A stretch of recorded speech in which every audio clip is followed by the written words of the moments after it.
안녕하십니까. 저는 한국과학기술원 신소재공학과 교수 홍승범입니다. 오늘 저는 여러분들과 함께 AI 신소재 영상화, 신소재 관상학 일부를 진행하도록 하겠습니다. 학습 목표입니다. 구조와 물성 간의 상관관계를 이해하고 구조 영상을 통해서 물성 예측이 가능함을 알게 됩니다. 여기서 구조는 얼굴 생김새와 같은 관상과 연관해서 생각해보고, 물성은 사람의 성격에 빗대어서 생각해보는 시간을 좀 갖겠습니다. 좀 문제를 단순화시키기 위해서 동물들을 좀 예를 들면서 관상에 대해서 얘기를 좀 나누도록 하겠습니다. 이 슬라이드 보시면 왼쪽에는 육식 동물의 대표인 사자, 오른쪽에는 초식 동물의 대표인 사슴이 있습니다.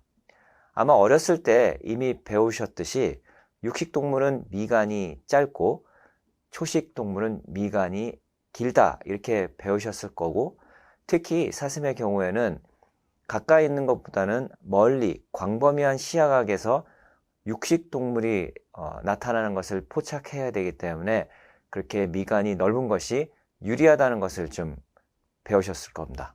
반면 사자와 같이 초식동물을 자신의 주식으로 사는 동물의 경우에는 광범위한 시야각보다는 초점을 확실하게 두고 자기가 원하는 목표물을 끝까지 집요하게 잡을 수 있도록 미간의 거리가 짧은 것이 유리한 것을 여러분들은 배웠을 겁니다. 자, 그러면 이렇게 단순한 그런 사실로부터 미간, 즉 관상 중에서도 아주 일부분인 눈 사이의 거리가 각각의 동물의 어떤 운명을 결정짓는다는 것을 미루어 짐작하실 수가 있고, 아하, 그렇다면 얼굴 생김새가 어떤 동물의 운명과 관계가 있듯이 소재의 생김새도 소재가 어떠한 응용처에 쓸 수 있을지, 그런 운명에 대한 연관성을 아마 짐작할 수 있을 겁니다. 자, 그러면 조금 더 자세히 한번 생각을 해보겠습니다. 자, 운명은 좀 단순화시켜서 생각하면 각각의 중요한 노드에서 어떤 선택을 하느냐의 함수가 될 겁니다. 사람의 예를 들면 인생을 살면서 태어나고 학교를 들어가고 또 취직을 하고 결혼을 하고 자녀를 낳고 그리고 은퇴를 하고 그 뒤에 어떤 삶을 사느냐가 각각의 노드에서 내가 어떤 결정을 했느냐가 굉장히 중요한 변수가 되겠죠. 요걸 조금 더 쉽게 설명하기 위해서 앞서서 예를 들었던 사자와 사슴의 얘기로 돌아가서 한번 생각해 보겠습니다. 사자와 사슴의 경우에 사슴의 입장에서 봤을 때 사자가 나타났다. 그러면 여기서 사자와 싸울 것이냐 아니면 도망갈 것이냐, 즉 fight or flight 선택을 해야 됩니다. 여기서는 이분법적 선택이 되겠죠. 자, 그런데 이러한 선택을 할 때 뭘 근거로 할까요? 바로 입수한 정보를 근거로 선택할 것이고, 이러한 정보는 눈, 코, 입, 귀, 즉 감각기관을 통해서 입수하게 됩니다. 지금의 예에서 지금 우리가 미간을 얘기했는데 여기서 가장 중요한 정보는 시각 정보가 아마 될 거고, 청각 정보는 보조적인 수단으로 사용될 수 있을 겁니다. 그래서 사자가 나타났음을 시각 정보를 통해서 입수했을 때 사슴이 여기서 내가 도망가야겠다 아니면 싸워야겠다, 이런 결정을 할 수 있겠죠. 자, 이렇게 생각해 보면 감각기관의 위치와 성능이 정보의 양과 질을 결정한다는 것, 즉 미간이 좁으면 가까이 와서야 사자가 있다는 것을 알기 때문에 도망가겠다고 결정을 해도 이미 늦을 수가 있는 거죠. 그래서 얼굴 생김새, 즉 관상이 운명과 직결될 수 있음을 다시 한번 또 깨달을 수 있게 됩니다. 자, 그러면 조금 더 이 논의를 진행해 보겠습니다.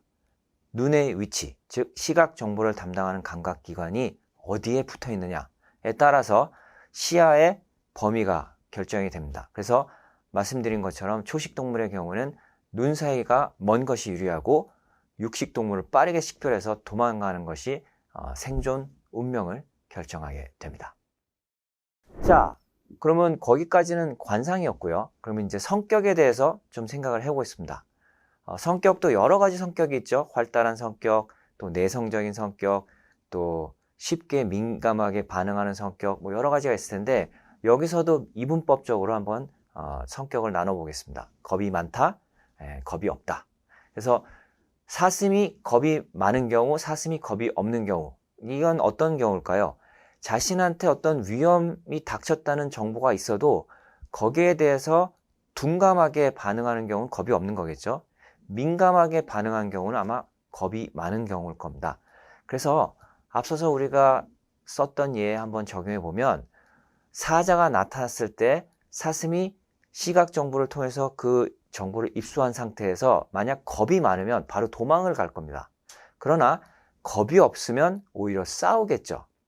그래서 관상을 통해서 얼마나 양질의 정보를 잘 받느냐도 중요하지만 그러한 양질의 정보를 바탕으로 어떤 성격을 갖고 어떤 결정을 하느냐가 또 중요한 전수가 됨을 알 수가 있습니다.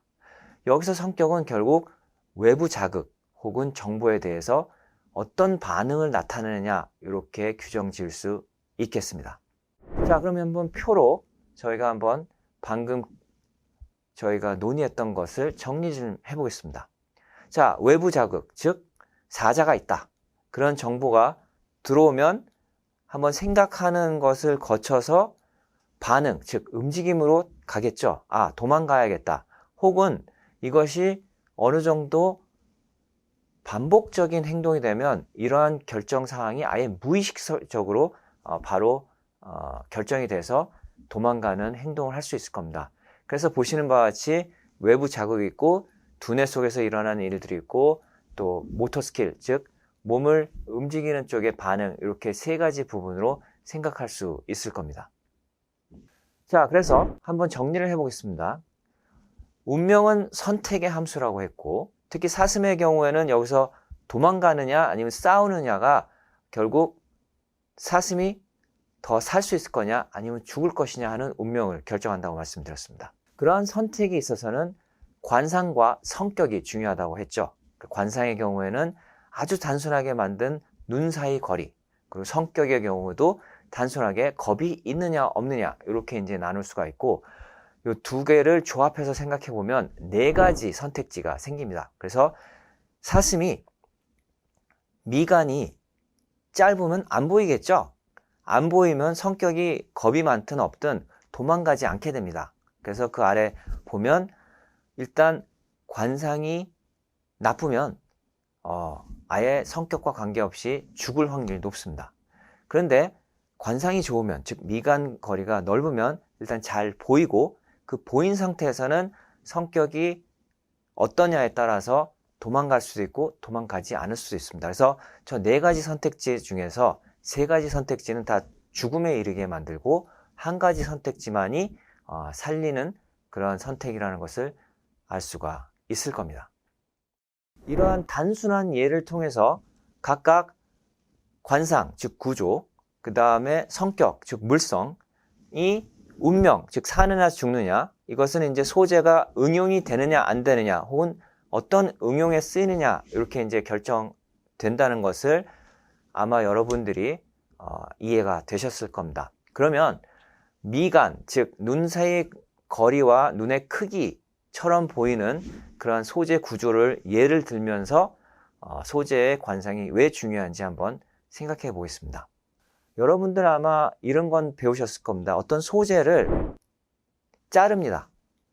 계속 자릅니다. 가장 작은 단위가 무엇인지 알기 위해서 계속 자르다 보면 자르지 못하는 단위가 예전엔 원자였습니다.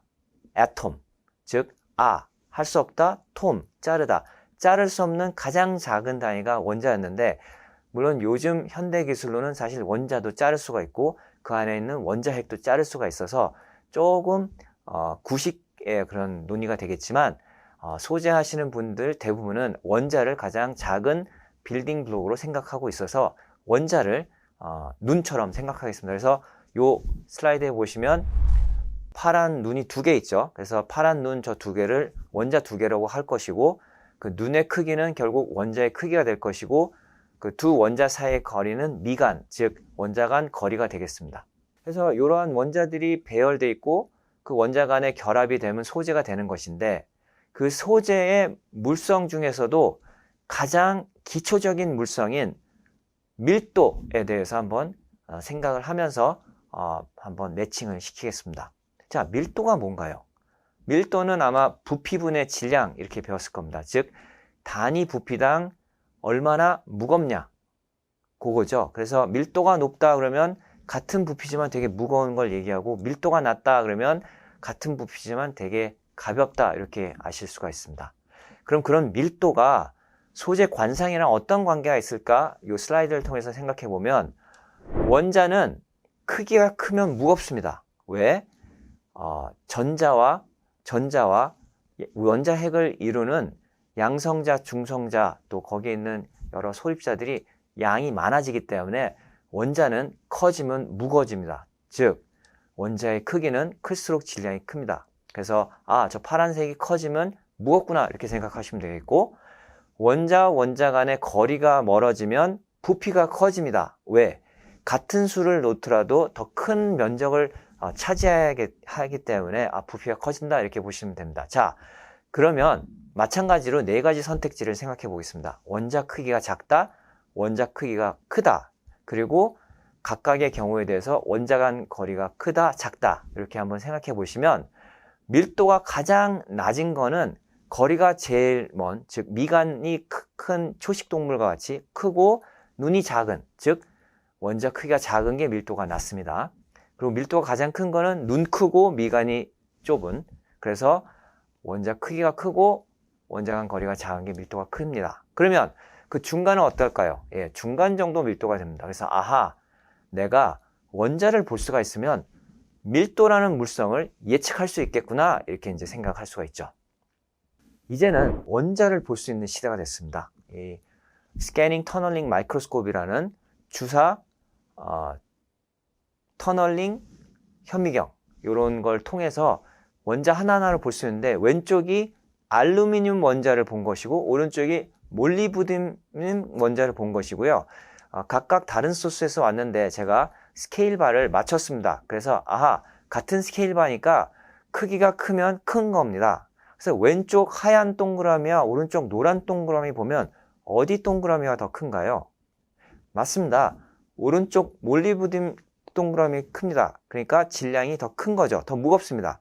그런데 간격을 보시면 이걸 이제 눈으로 보긴 좀 어려움이 있겠지만, 간격도 몰리브뎨이 알루미늄보다 살짝 작습니다. 그래서 아까 말씀드린 시나리오에서 왼쪽 알루미늄보다 몰리브뎨이 훨씬 더 밀도가 높다, 이렇게 예측할 수 있는 거죠. 자, 그러면 문헌을 한번 찾아볼까요?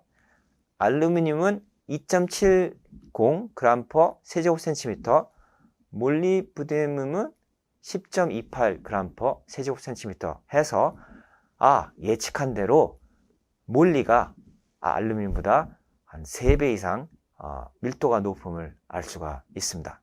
이런 밀도 논의를 통해서 우리가 이제 물성, 소재의 성격을 알았는데, 외부 자극에 대한 반응, 아까 사자를 봤을 때, 그게 이제 사자라는 게 외부 자극이죠. 거기에 대해서 도망가느냐 싸우느냐가 반응이죠. 그래서 성격을 얘기했죠. 마찬가지로 소재도 외부 자극, 즉 중력이 왔을 때 내가 물 위에 뜰 거냐 가라앉을 거냐, 이런 게 이제 성격인데, 여기서 이제 밀도가 되겠습니다. 그래서 소재의 밀도가 낮으면 뜨게 돼 있고요, 소재의 밀도가 높으면 가라앉게 돼 있습니다. 즉 밀도가 결국 소재의 운명을 결정짓는 거죠. 자, 어떻게 결정을 지을까요? 밀도가 작으면 부력이 크고 물 위에 뜨기 때문에 튜브 소재로 쓰임을 받을 것이고, 밀도가 크면 부력이 작아서 가라앉기 때문에 잠수함 소재로 쓰임을 받을 것입니다. 사느냐 죽느냐라는 아주 단순한 그런 이분법적 운명이 아닌, 어떠한 쓰임으로 쓰일 수 있느냐란 다분법적 어떤 운명으로 소재를 쓸 수가 있는 거겠죠. 이 일부 강의를 마치기 전에 역사 얘기를 하나 하겠습니다. 아르키메데스가 목욕탕에서 유레카 하면서 뛰쳐나간 그런 역사적 사실을 아마 기억하실 겁니다. 그런데 그 유레카했을 때 도대체 뭘 알아냈는지는 구체적으로 기억하는 분이 많지 않습니다. 그래서 밀도 얘기를 했기 때문에 밀도와 관련해서 아르키미디스가 목욕탕에서 어떤 깨달음을 얻었는지 한번 알려드리겠습니다. 왕은 어떤 업체에 왕관을 순금으로 좀 만들어라 이렇게 해서 업체에게 돈을 주면서 일을 시켰는데 왠지 금에다가 은을 섞은 것 같은 느낌이 들었던 겁니다. 그런데 그걸 알 수 있는 방법이 없었습니다. 그래서 아르키미데스한테 이거 분명히 순금이 아닌 도금된 왕관 같은데 이거 알아낼 방법이 없겠느냐라고 물었습니다. 이때 아르키미데스는 금의 밀도와 은의 밀도가 다르다는 것을 알고 있었고 금의 밀도가 은보다 더 높다는 건 알고 있었습니다. 그런데 밀도를 알려면 지금 현대 기술과 같이 원자 현미경을 통해서 원자를 볼 수가 없었습니다. 그럼 그 볼 수 없는 상태에서 어떻게 무게와 부피를 잴 수 있을 거냐? 이게 이제 문제인데, 무게는 질량을 재는 저울로 충분히 잴 수가 있었습니다. 그런데 부피는 왕관의 모양이 워낙 복잡해서 측정하기가 까다로웠습니다. 그런데 목욕탕에 자기 몸을 담그면서 물이 흘러나오는 걸 보고 아하, 물을 이용하면 아주 복잡한 모양의 어떤 물체의 부피도 잴 수 있겠구나 라는 깨달음을 갖고 도금된 그 왕관과 똑같은 모양의 순금 왕관을 만든 다음에 부피를 재고 부피를 통해서 같은 부피라는 걸 확인한 다음에 무게를 재서 밀도가 다름을 통해서 이것은 순금이 아닙니다. 이건 도금된 겁니다. 라고 알 수 있었던 거죠. 그래서 역사의 어떤 한편의 어떤 드라마를 통해서도 소재의 밀도가 굉장히 중요한 물성이다. 그리고 그런 물성은 그 안에 있는 원자들이 어떤 모양을 하고 있느냐 하고 굉장히 연관되어 있다라는 것을 본 시간을 통해서 여러분들이 아마 이해를 하셨을 겁니다. 자, 그러면 퀴즈를 풀도록 하겠습니다. 1번 문제입니다. 자, 괄호 안에 있는 말을 맞추셔야 되는데 소재, 괄호이란 소재의 구조와 모양이 소재의 물성과 상관관계가 있다는 사실에서 시작한다. 1번 강도학, 2번 연력학, 3번 관상학, 4번 운동론. 네, 맞습니다. 3번 관상학이죠. 소재 관상학이 되겠습니다. 2번 원자의 크기와 원자 간 거리가 결정하는 소재 물성은 1번 밀도, 2번 자기 분극, 3번 광 반사율, 4번 친수성. 네, 1번 밀도 맞습니다. 자, 3번 OX 문제입니다. 아르키미데스는 도금된 왕관과 같은 무게의 순금 왕관을 만들어서 부피를 측정하여 밀도를 측정한 후 순금의 밀도와 비교하여 도금된 왕관임을 밝혀냈다. 예, 맞습니다. 지금까지 경청해 주신 여러분께 감사의 말씀 드립니다. 감사합니다.